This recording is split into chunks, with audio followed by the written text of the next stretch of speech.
Oui, pour toi, Paradiso, ce que ça évoque. Bah, le mot paradiso, c'est un mot grec, c'est le mot que les Grecs ont utilisé pour traduire les mots païdaïsa, que je prononce mal évidemment, c'est un mot persan qui désignait les premiers jardins qu'on connaît de l'humanité probablement. Et quand je pense à ça, sans faire de l'histoire, je pense à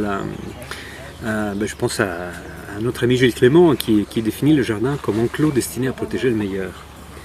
Et les paradisos, c'était un peu ça pour les Persans. C'est-à-dire des enclos dans lesquels les princes persans réunissaient les plantes, les animaux rares qu'ils trouvaient dans le monde. Donc c'est une sorte d'image idéalisée peut-être du monde qui réunit tout ce qu'il y a de meilleur, de plus beau, de plus précieux dans le monde.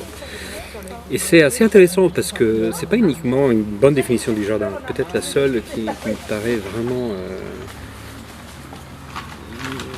raconter assez bien ce que c'est qu'un jardin, pour n'importe qui, même nos petits jardins en nous. Mais c'est aussi une image forte du jardin qui nous donne le sens que le jardin peut avoir aujourd'hui pour nous. Un enclos destiné à protéger le meilleur. Voilà. Mais en même temps, ça nous renvoie à la question qu'est-ce que le meilleur pour nous.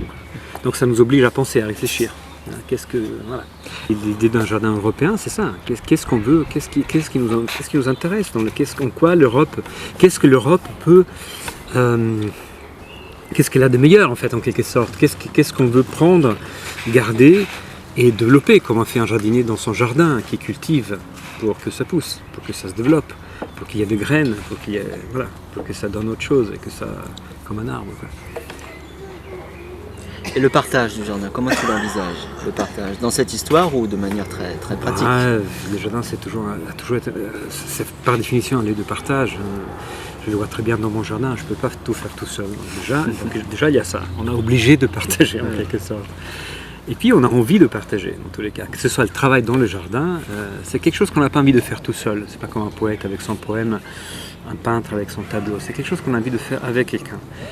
Et qu'ensuite, on a envie de partager. Et là aussi, ça donne au jardin un rôle, forcément social, de construction commune. Voilà, pour l'Europe, c'est évidemment fondamental, puisqu'on parle de construction européenne et qu'on a le sentiment que ce processus est un peu en panne. Ça fait un petit moment, à mon avis, qu'il est un peu en panne.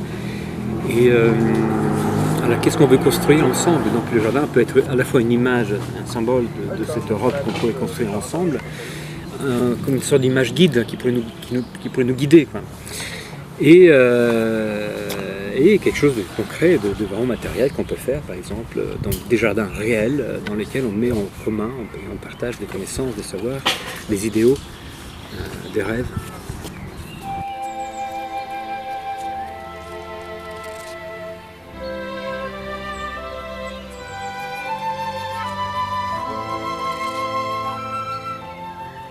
Voir à quel point la relation à la nature, le jardin est un sas entre ce qu'on appelle la biodiversité, la diversité naturelle et la diversité culturelle aussi. Et l'Europe, c'est un immense laboratoire de ça en fait. Depuis, 2000 ans.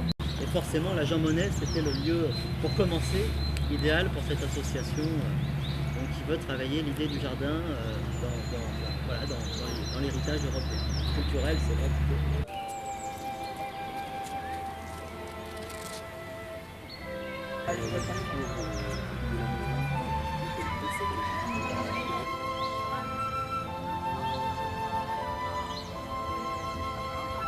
Faire autrement est encore un petit peu la bosse, légaliser.